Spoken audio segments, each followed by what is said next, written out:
best-selling author, motivational speaker, coach, retired Marine, and so much more describes Coach T.O. Clay, who is my guest today on the Power Transformation podcast. And Coach T.O.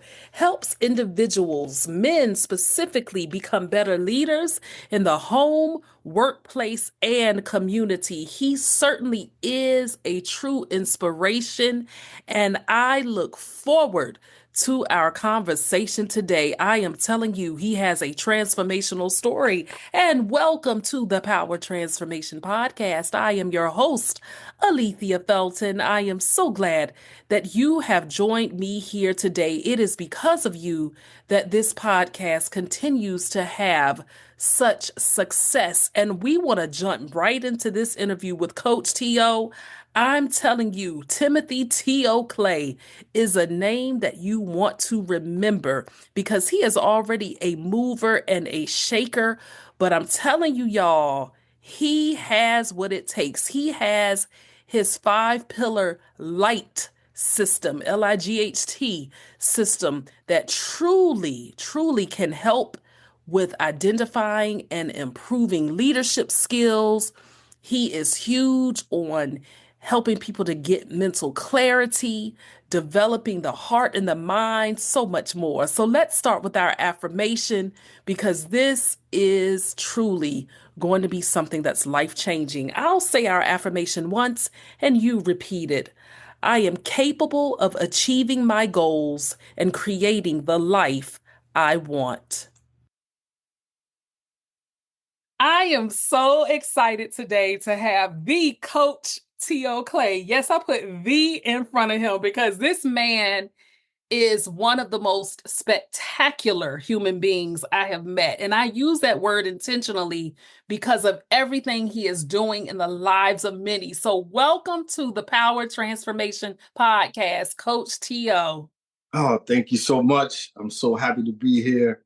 I'm lit right now. You know, Yes. The energy, the magneticism. Yes. It's always a blessing. Just thank you so much, because I know, the importance of this. This, trust me, is those type of moments that is godly, is what I would call it. It's truly Indeed. godly, and godly in a way of just the Lord bringing his people together. So I'm grateful and excited to be here.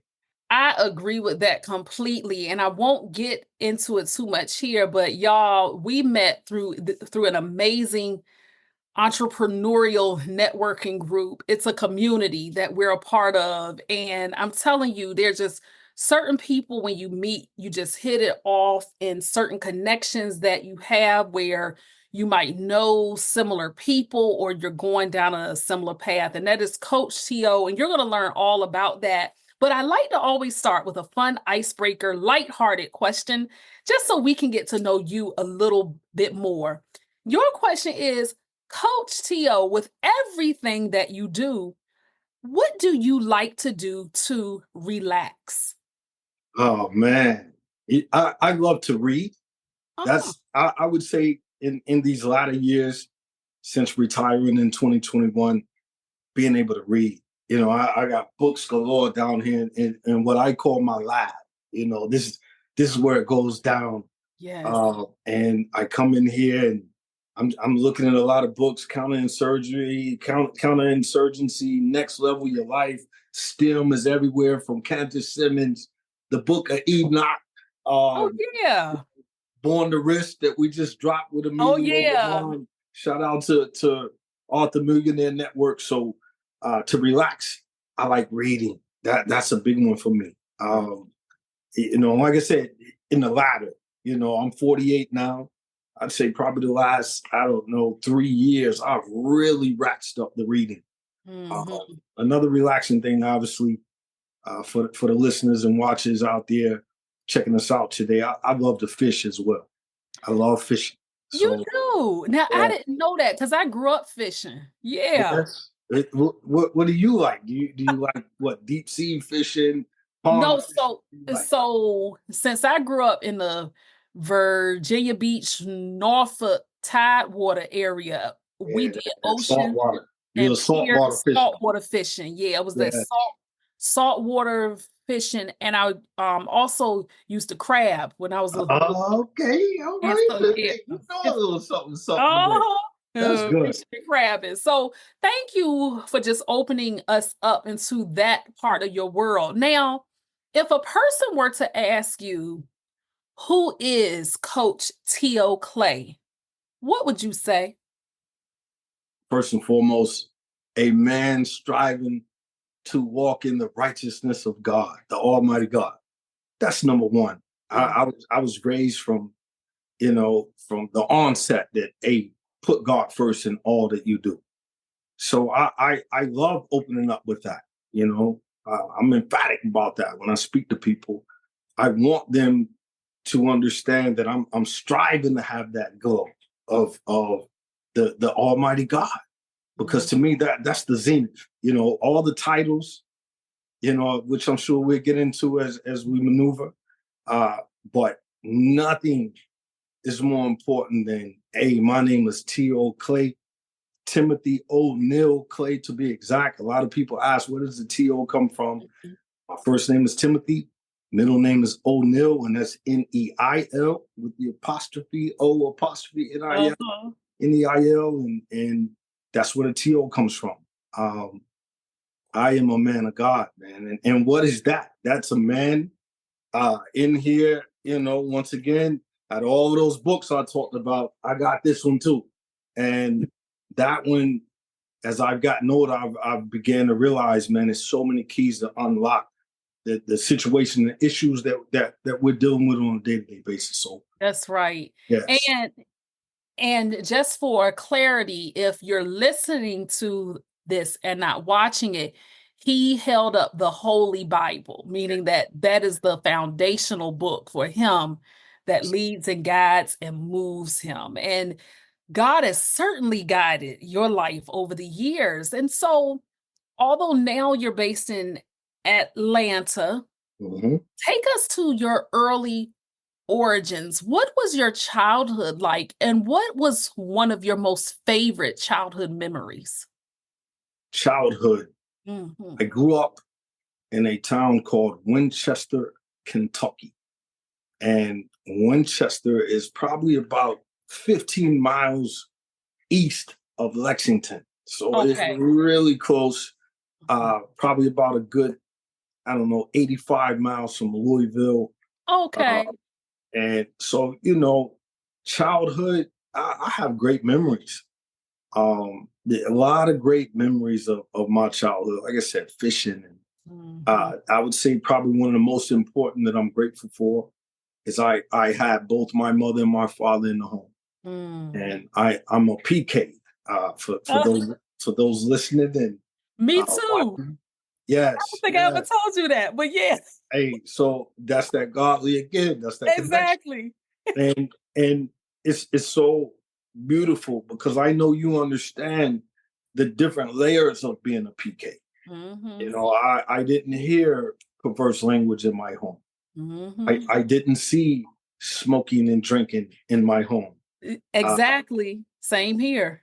Yes, Yeah. I saw, as I held up a little bit ago, many Bibles laying around the house and study guides and uh, my mom, downstairs playing her piano as first lady.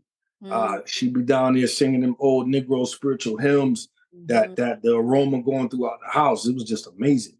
Wow. And I love basketball.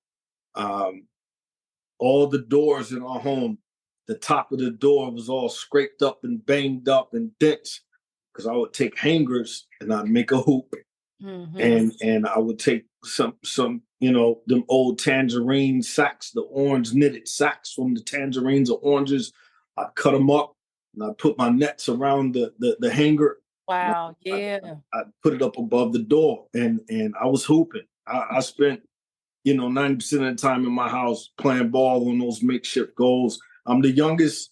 I have two siblings. My older brother, Kenny. Shout out to my man, Kenny, who I was just with this weekend down in Fort Lauderdale. It was amazing. And my older sister, Samantha. Mm. We call her Sam. Shout out to Sam as well. Uh, they're going to watch this. I know they're going to watch it. Exactly. And that simple PK, they're going to be dialed in with us. But yeah, those are my fond memories. I mean, there's so many to name, but the biggest, I grew up in a loving family. I grew up in a loving family that taught us from the root a God, and it was a small knit community. You know, my grandmother lived right up the street. My uncles lived down the street. My other uncle lived down the street. My other uncle lived down the street because my father, he's the youngest of 9. Okay. You know, so a lot of his older brothers lived all around, and the clay root, man, that clay root. For those of you all checking us out today, hey, that clay root in Kentucky runs really, really It does. That's a common last name, and we can talk more offline about that. But yeah, for you to be from there and to hear that last name, that is something that I do know of, is maybe not your exact family history, but the influence of the Clay Yes. surname. Yes. Interesting. Yeah. So we'll talk about that. And I love Absolutely. how Yes. you talk about how you had this village and you had love. And what's so beautiful is the work you do now definitely exudes love. And we'll go back and talk more about your origin story, but let's take a pause here and share in your own words what you do professionally now. Absolutely. Professionally, I help individuals develop as leaders in the home, in the workplace, in the community via the 5-pillar light framework, LIGHT. Light, simple. L is love. I is intellect. G is greatness. H is health. And T is truth. And within those 5 pillars, some people need love. Some people love to sit back and have the intellectual conversations and talk about, you know, our origins as people, and the cosmos, and how bees pollinate and how it affects us today in our eco environment. Greatness is all around us. That's right. Greatness is right now. God brought this great, you know, aspect of you and I being able to come together and being able to impact and partake from one another in order to help others. And we know right now mental health is a big thing. Yeah. You know, physical fitness, big thing. You know, I served many years in the military, and that's, you know, a huge thing for military personnel is physical health, you know, mind, body, and spirit type thing, but just overall healthiness, man, healthy relationships, you know, healthy environments. I could go on and on about health. You know, we are what we eat, you know, type thing. And the last pillar is truth.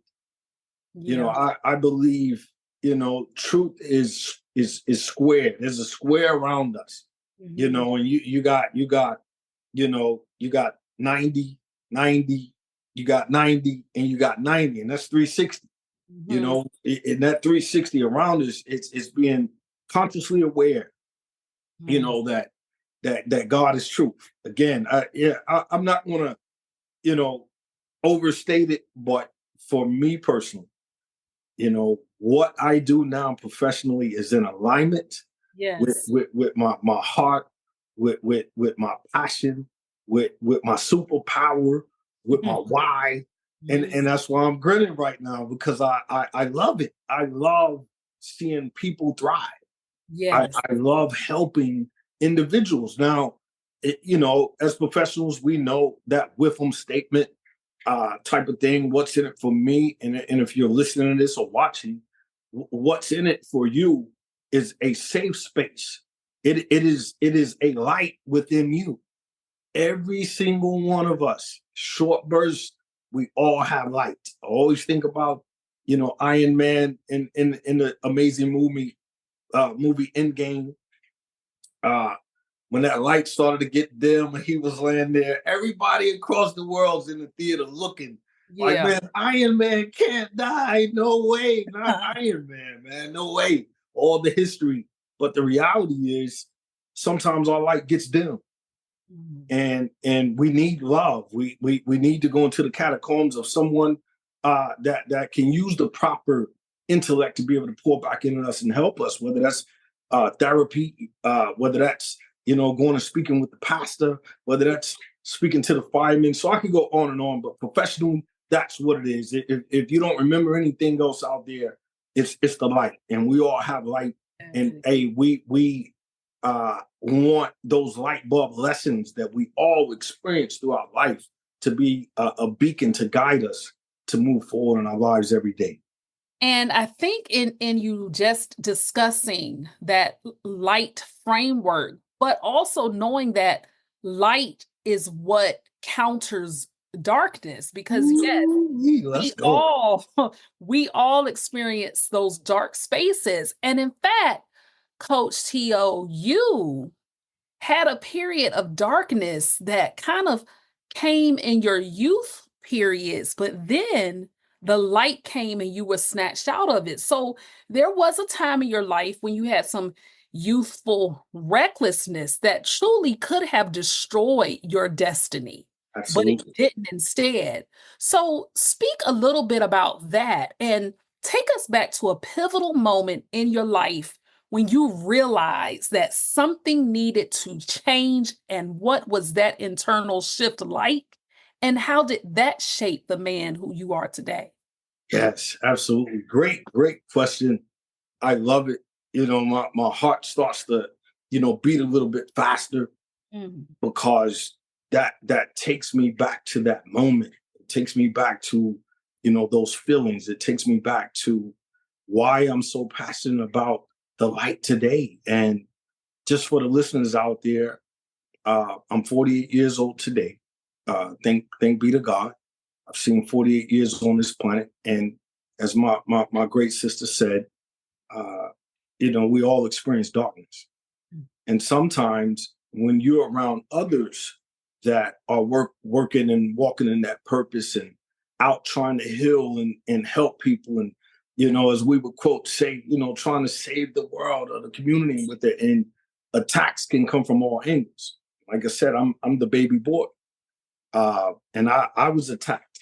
Like I said, growing up in that household and not seeing a lot of things of the world, I was shielded from many things that once I, started going outside the home and visiting friends' homes and, some of my own family members, cousins, things alike, I started seeing things that I was like, wow, I'm intrigued. I'm intrigued to see that red cup and the smell it, and it doesn't smell like sweet tea. It doesn't smell like Gatorade. It smells like something that I ain't smelled before. So, hey, No, you're right. Yeah, absolutely. And I'm sure to the listeners, you could get the point of what I'm saying.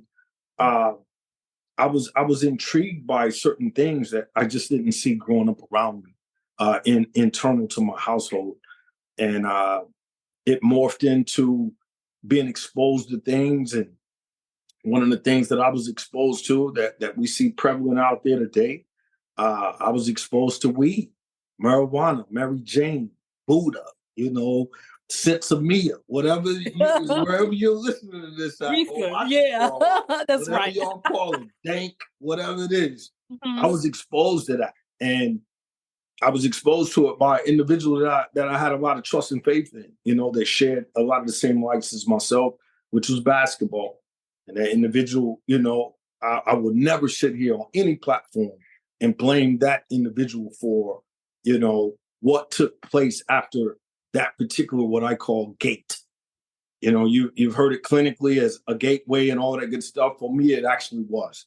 I'm not saying that it is for anybody else. For T.O. Clay, that was the gate that opened up, the gates for me that took me to a place like you just said, where I'm lucky to be alive. I'm lucky to be sitting here today, and I'm grateful to be sitting here today because it went from marijuana to okay, well, I'm used to smoking weed.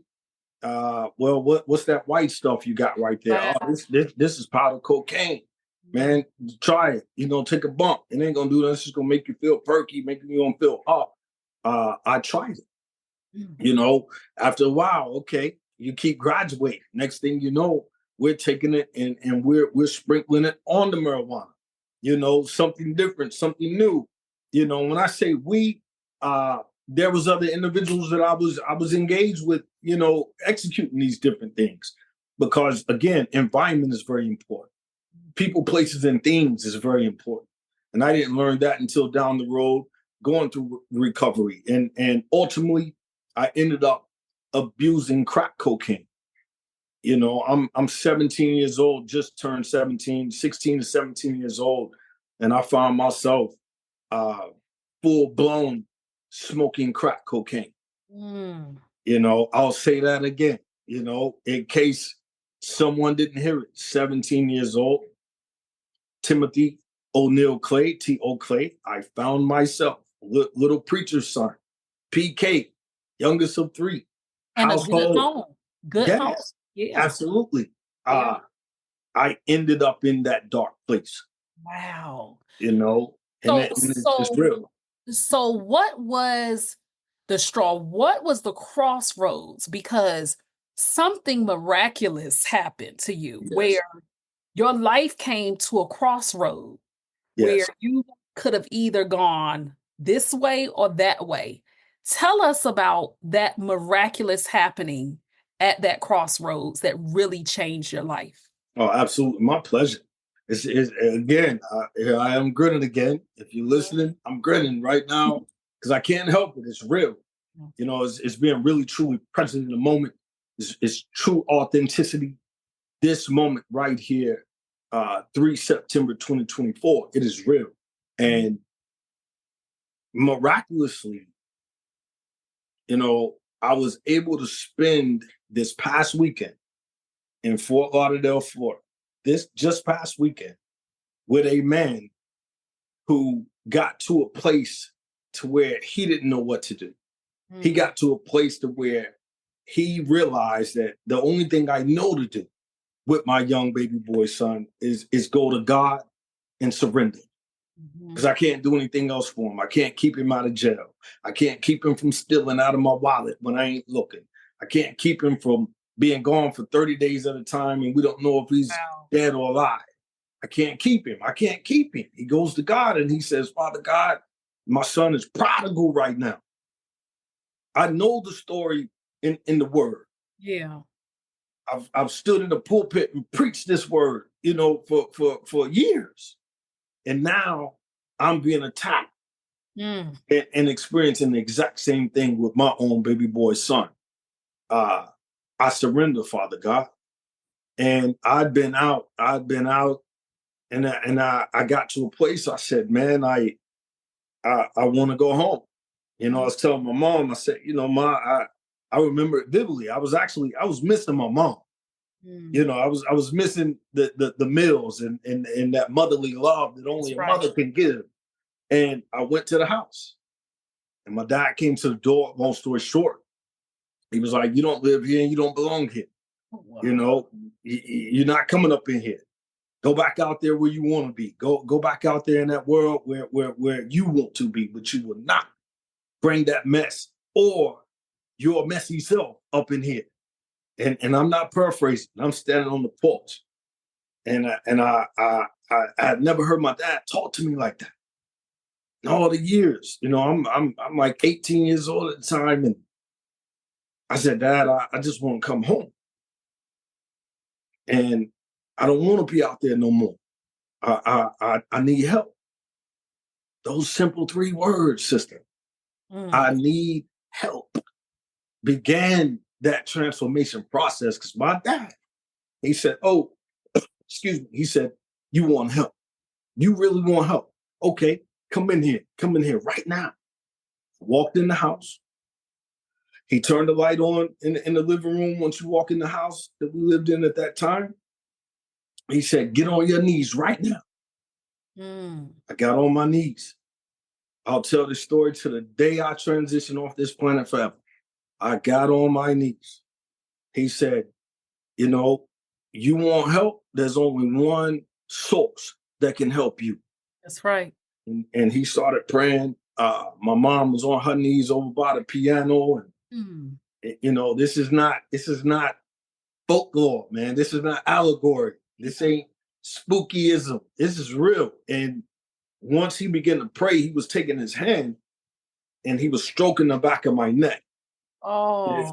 He's stroking the back of my neck and he's praying deliberate, come out of him. You will not take my son. This is my child. And Father God, restore right now in the mighty name. He's praying, and I'm crying. My mother's crying. Next thing you know, I just started vomiting.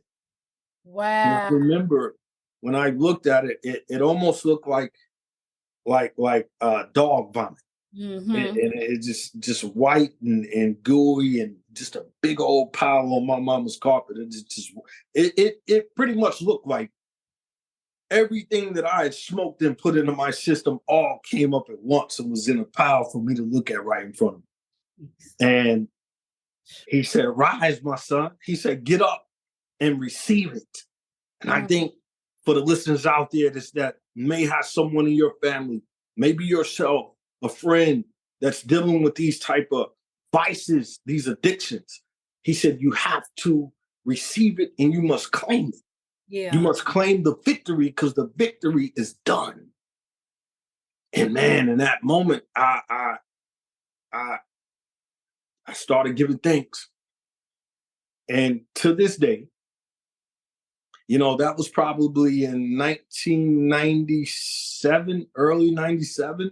Wow. So what, 27 years ago? 27? Yes, 27 years. This is October now. And yes.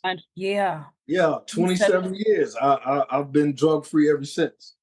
I've never touched it ever again in my life. And I still claim the victory today, right now. Right. And I have to say this, sis.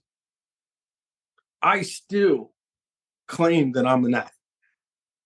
I'm not afraid to say it anywhere. Some people, why would you say that? Words have power. Yeah, they do.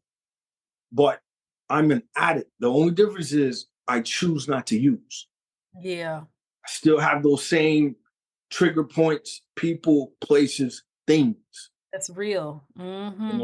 But yeah, man, thank you for allowing me to share that. Of course, because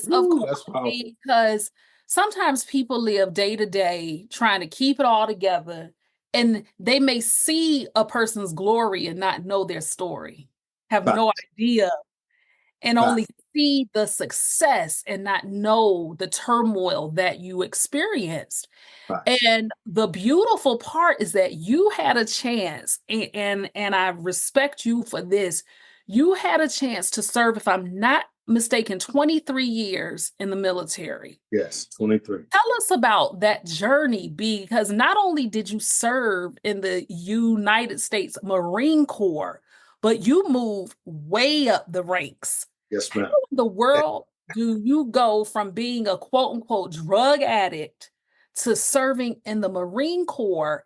And how has being a Marine shaped even the journey you're on now in terms of coaching, speaking, and helping others? Take us on that trip.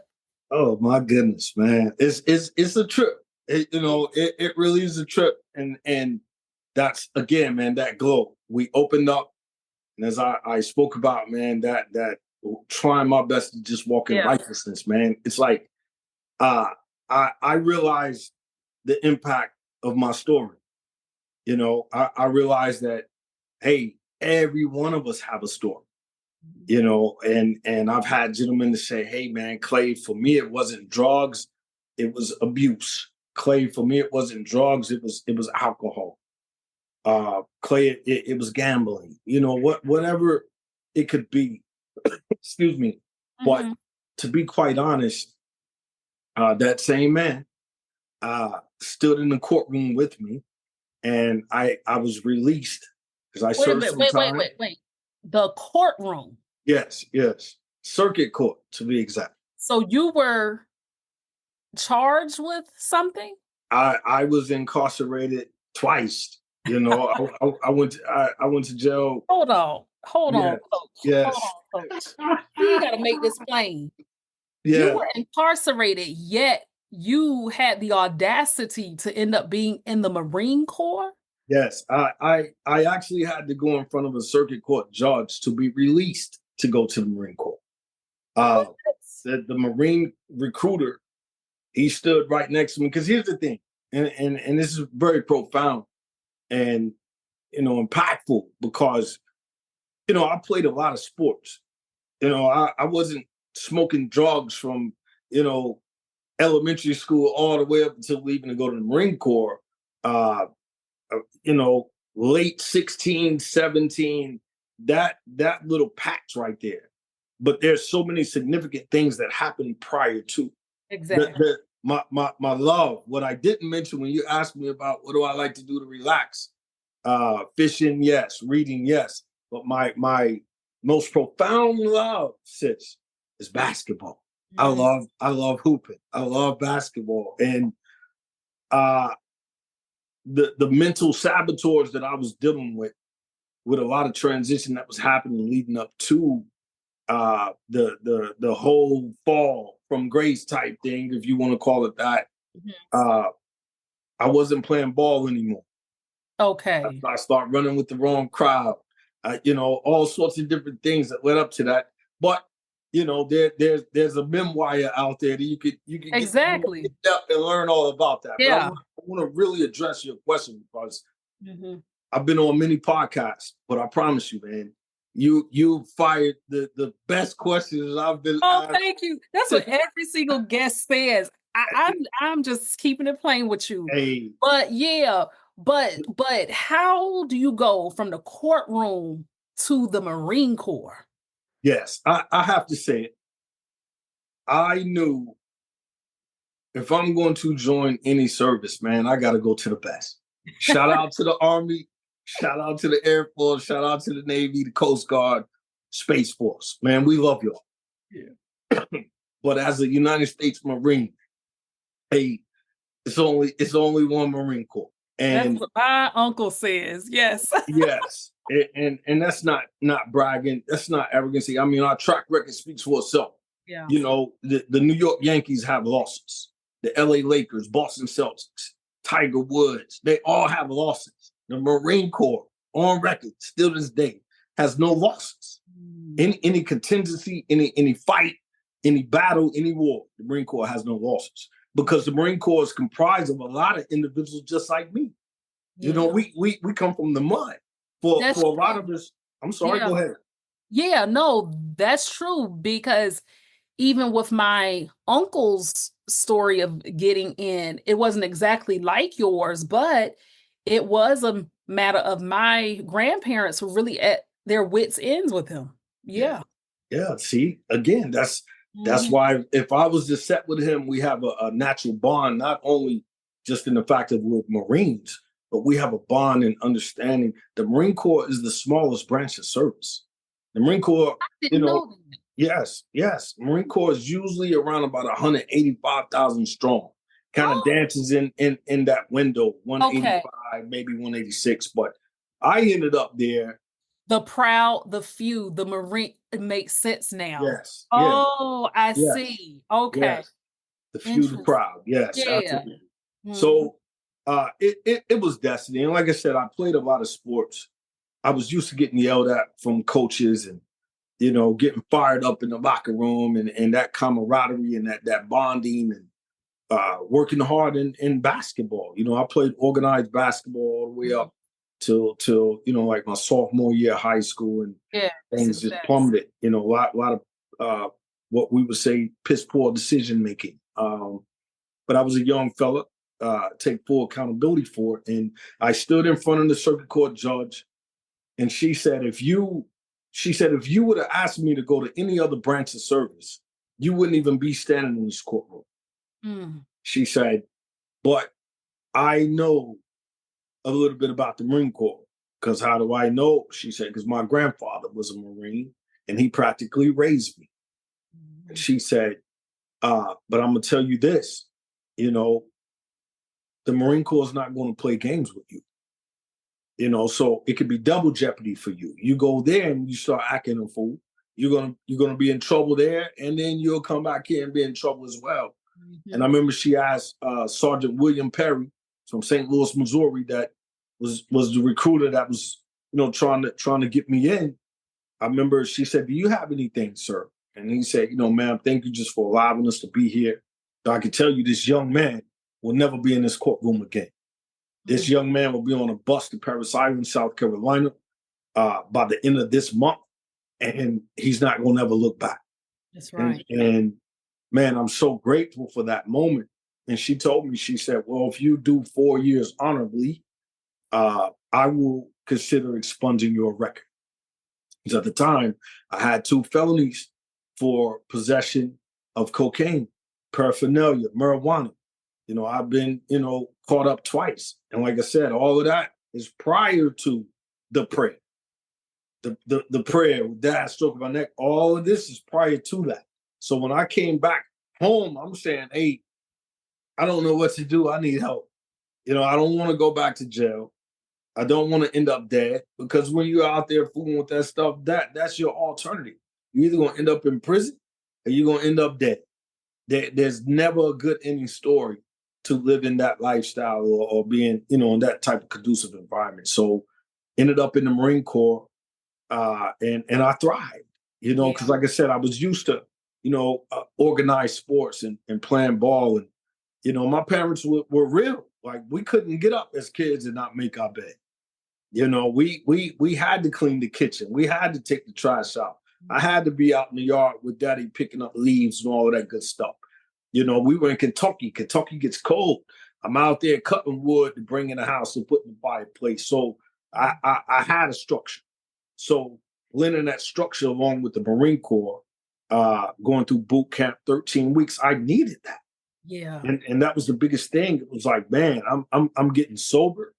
I'm getting back into shape, and I'm ultimately finding myself again. And I share that with anyone listening, watching. Sometimes we lose ourselves. Sometimes we don't know who we are. And sometimes you have to make a bold adjustment. Mm-hmm. Something miraculous has to take place. It may require you to move. It may require you to walk away from the job that you're on right now.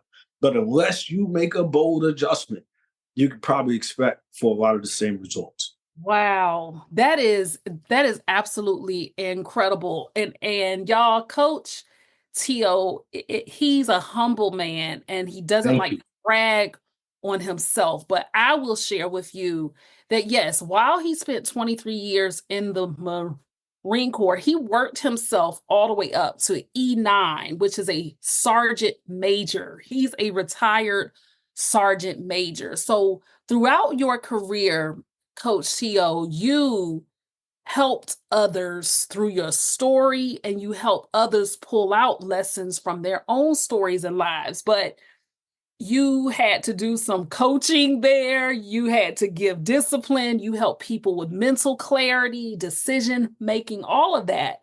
Yes. And so I could talk to you forever, but our time is coming to a close. But I have a few more questions. And I'm curious as to what leadership lessons from the military has most influenced your approach to how you do your coaching business now? What do you apply in coaching that you did in the Marines? Okay. What do I apply in coaching now? Yeah. Man, again, the greatest questions I've had, man. Like this, Oh, this is absolutely amazing, and I thank you so much. thank Um, you, sir. Thank you. it's servant leadership for one, and you're right. I don't like to talk about myself a lot. I just don't. But when it comes to coaching and what I learned as a United States Marine, it's simple. All Marines know this that I'm about to say. And if you're listening in, write it down, put it in your notes on your phone because it really truly works. And it's this free game right here. It's free game. I don't claim it. I learned it as a Marine, and I still apply it to this day. And it's a phrase called JJ did tie buckle. I'll say it again. JJ as if I'm having a conversation with just a normal person. Hey, JJ did tie buckle. Now, that J is justice, judgment, dependability, integrity, decisiveness, tact,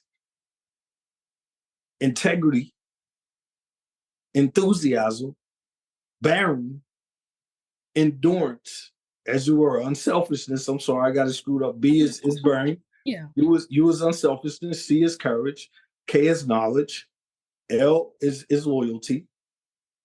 And E is enthusiasm. I think the first E was endurance. Endurance. Okay. Yeah, Got you. so Got you. I understand.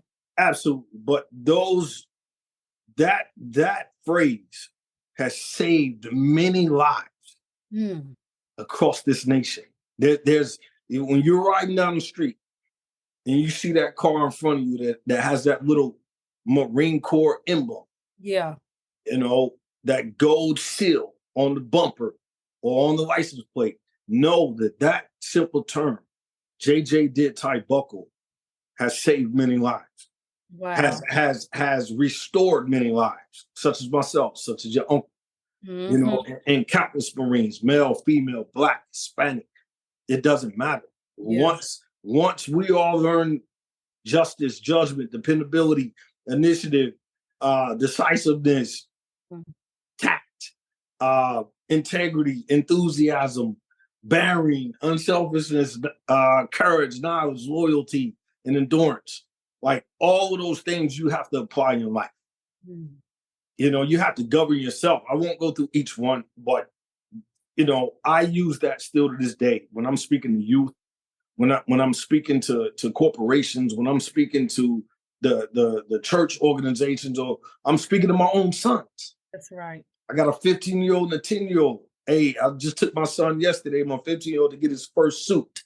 Oh. D&K Suit City, one of the best in Atlanta. Shout out to D&K. But those older gentlemen in there understood the assignment. They understood, okay, this little young 15-year-old got his dad with him, got his little brother 10-year-old with him. We're going to get him ready for his first high school dance as a freshman.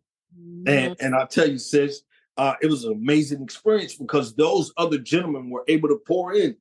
You know, they were talking to him about the things such as bearing.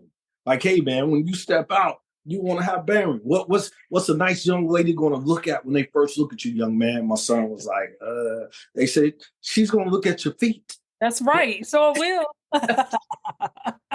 That's right. Hey, if we had the bullhorn right now, that would be exactly. That's it. Yes, man. Oh, yeah. Oh man, they schooled my young son yesterday. Yeah. They schooled him, but again, like you said, save for time. That's just something simple that I use. Of course. JJ did tie buckle, man. I'll take that with me forever. Of course.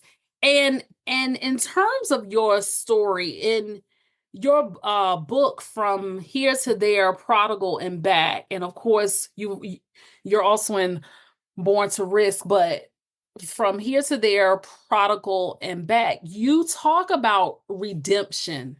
Yes. In a world full of temptations. And so what would you say to someone who may be listening or watching, but they absolutely feel stuck when it comes to their cycle of self-doubt or poor habits and struggling to find their way out? What would you say to them as a tip to at least start the process of getting themselves unstuck from that which has them bound? Yes. First and foremost, man, I know God is this conversation because I'm actually dealing with a close individual right now that obviously I don't consider as a client. He's a friend. Yeah. He's a person I've known quite some time. He used that exact thing that you just said. Says, I'm stuck. I don't have clarity. I'm all over the place. Wow. I feel alone. And hearing him saying these things from the coaching mindset. For starters, I know he's the hero I'm the guide, and being a listening ear as the guide. I want him to hear himself. We're having a dialogue on instant messenger, and we're not talking ear to ear on the phone. I hear his voice and he hears mine. We're using instant messenger. So he's sending a message, I send a message back, send a message. And, I told him, I said, sometimes, you could speak your own solution. It takes a deeper level of intuition. It takes a deeper level of understanding what we're dealing with. A lot of times, symptoms of things, I look at these things and I say, okay, for me personally, I know that I battle with depression. Mm-hmm. It's a part of me. I see visions, and I know 100% there's certain tools that I must utilize daily. And something simple is taking my fingers and rubbing my index finger with my thumb calms me. So again, those tools. So with him, hearing him open up, because some people they don't know how to open up. They don't know what to say. They're looking for anything to cling towards. Sometimes they're suffering in silence, as we both know. But to say, "Hey, man, I care, bro," is one thing. But to actually show the action of really caring, Yeah. taking a step towards him. Because like I told him, I understand my saboteur. My saboteur could be being a stickler towards you, or you're toxic, or you got things going on. I'm too busy right now, or whatever the case may be. But like I told him, I care in a deeper layer that I want to see you understand that, hey, man, there is light, bro.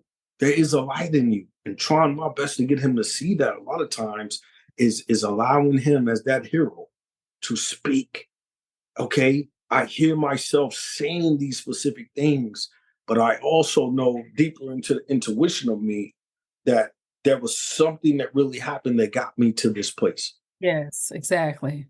And Exactly. how to really be in touch with that internal, like I said, people, places, and things. There's certain things that it's going to always be. There's no magic pill that just fixes. I feel, yeah, there's pills out there. Don't get me wrong, but that's not for everyone, and some people don't choose to go that route. But being a listening ear, I think we could do so much better as a society in general with that interpersonal communication of just listening. Exactly. Yeah. Wow. Yeah. And I will definitely be keeping your friend in my prayers, and Please do. so we could all use help sometimes. So at least your friend felt vulnerable and safe enough to at least come to you, Yes, share. yes, And yes, so if a person wants to buy any of your books or find out how they can connect with you, do you have a website? Are you on social media? How can they even hear and we didn't even talk about your own podcast and how yes. you have a show. So how can people learn more about you? I'm gonna have you on again in the future because we can talk about a lot of other things, but how That can a person contact you? easiest way to contact me would be to call 770-383-1967. 770-383-1967. That's a direct pipeline to me, T.O. Clay, Light Bulb Lessons. I'm going to answer. Trust me. That last question that you just asked, Mhm. it's real, man. Yeah. I could probably answer that question in 20 different ways because each individual is individual in terms of what they're going through. So uh, I want to be contacted. Like you said, I'm so grateful just to hear my man's voice. That's right. To Exactly. know that, hey, T.O., uh, I love you, bro, and this is what I'm experiencing, and that's the first step to that real healing. Is Mm. is the admittance, Dad, I need help, and the breakthrough happened. Hey, T.O., I need help. Next thing you know, because he's a veteran as well. Like, hey, man, you could go to the VA. It just opens up the corridor for God to move. So also www.lightbulblessons.com. That's all one word. Lightbulblessons.com. If you type in light bulb, I'm popping up somewhere. You're going to see a podcast episode. You're going to see a training. You're going to see something. And you can purchase the book there. That's right.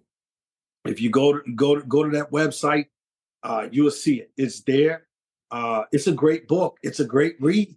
And I'm not being biased about that. At least Of it's course, like I'm being biased. It's really my life. And the impact that I've experienced since it came out in March has been amazing. It's touching lives. It's really touching lives. And it took courage to speak that story, because like you said earlier, a lot of people just see the success now. Oh, he's successful. Oh, he's this. He's coaching. He's podcast. He's a retired Marine. He's got it all figured out.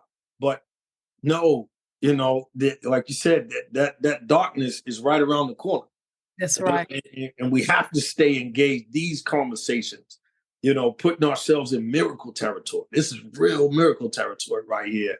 Speaking with you, and I can't wait to bring you on my podcast, which Thank is also you're welcome. Known as where leaders come and we shine light. That's it. We're all leaders. We're from all different backgrounds. And what can we do to share our light bulb lesson to help someone else? If it's a personal agenda, or I'm coming on because I want to get more followers and I want to get leads and I want to get, man, my show's not for you. It's for those calls to 770-383-1967. And some little young fella out in New Mexico saying, "Hey, man, I listened to the show. It's amazing. Man, I learned so much. I'm thinking about going to the military." Or, "Hey, man, I love, the light, and I'm trying to work on love because I'm not getting a lot of love at home. So how can I love better, even though I'm not getting that love reciprocated?" So, and all the different platforms in terms of IG, Facebook, is all in the T.O. Clay Light Bulb Lessons, man. I try to keep it simple. Yeah. And I'll put all of that in the show notes also. Random question. Is your father still living? Yes. Is he still alive? And Yes. your mom also? Yes. So the reason why I ask is, as a closing question, when you think back to when you showed up at your parents' doorstep and you literally had hit rock bottom. Yes. If you were to talk to your parents at this very moment, what would you say to them in terms of the gift that they gave you that day that has led you to be who you are right now? Oh, man, I have to say it. Like I say, it's in real time. I was with my dad this past weekend. Oh, Fort Lauderdale, Florida, for the He-Man Conference. Shout out to Dr. Oliver T. Reed and all the He-Man brothers out there. Shout out. We had the annual He-Man Conference this past weekend in Fort Lauderdale, Florida. My father, who's been preaching for over 60 years, and my brother, who is a bishop right now, shout out to my brother Kenny, my big brother. They both got on the plane in the storm, and they flew down. And mind you, everything that could have possibly happened to stop this conference happened. Because when you bring that power of men into one room, we had speakers flying in from all over, but I got to share a hotel space at the Marriott with my dad up on the 16th floor. The room number was 1607. As soon as you get off the elevator and bang the left in the hall, first room on the left. And I got to lay in my bed as dad laid in the other bed. And we were laying there on our sides like little kids in the fetal. And we're looking across at each other and we're just talking. Oh. And I'm telling my dad, "Dad, look how far God has brought us full circle, Dad." And I'm able to share this moment with you, and we're able to worship the Lord together. And we're able to come together and pour into other men. We're able to stand in the gap and full circle completion. Here we sit today. And I said, Dad, you're older, man. You might not be here next year. I pray you are, knock on wood. I pray I am. I may not be here next year. But we're present in the moment. And for every opportunity we have together, man, I thank you. I thank you for saying, you know what? Okay, you want to come back home? All right, come on in here and get on your knees. You didn't let me come in and run up to the room and close the door and act like I don't know y'all nothing. In your house. See, now I'm a man now. Now I have my own house. And I tell my sons, like, hey, bro, you don't run this crib. This is mine. And we're going to serve God up in here, bro. I'm not telling you it's got to be no holy roly-poly, but, man, we're going to pray before we eat. Man, we're going to pray as a family. A family that prays together stays together. So, and my mother, man, bless her heart, man. I look just like my mother, by the way. I look just like a spitting image, man. And I shout her out all the time because I tell her, man, to every strong man, there's a strong woman. A lot of people, they may think I'm crazy when I say this, but the Holy Grail is the woman. It ain't some rusty cup, on Indiana Jones. The Holy Grail is you, my sister.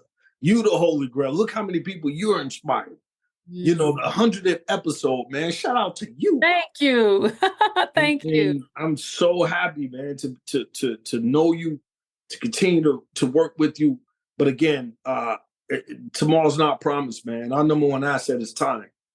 And great minds coming together, sharing our intellect together, the love, the feeling. You a PK, I'm a PK, man. We could change the world. Me and you. I believe that. I believe you and I could change the world. I believe, we don't have to have on former NBA jerseys and, all of this high power to make real impact. And we're doing that now. And I just want to thank you today, man, for the platform. Oh, Bill, I've been looking forward to this.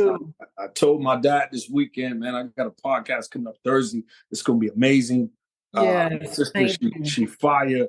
And I'm just grateful, man. So I really so appreciate that. And thank you for gracing this platform with your presence. And I continue to hope and pray nothing but the best for you, your wife, your children, your entire family. And you are doing incredible things, and the best is yet to come. And thank you again for being on the Power Transformation Podcast. Thank you so much. And as we always love to say, peace. Thank you for tuning in to this episode of the Power Transformation Podcast. If you enjoyed this episode, be sure to follow or subscribe, leave a 5-star rating, and write a review. It helps us inspire even more listeners. And don't keep it to yourself. Share it with someone who could use a little power in their transformation. Until next time, keep bouncing back, keep rising, and be good to yourself and to others.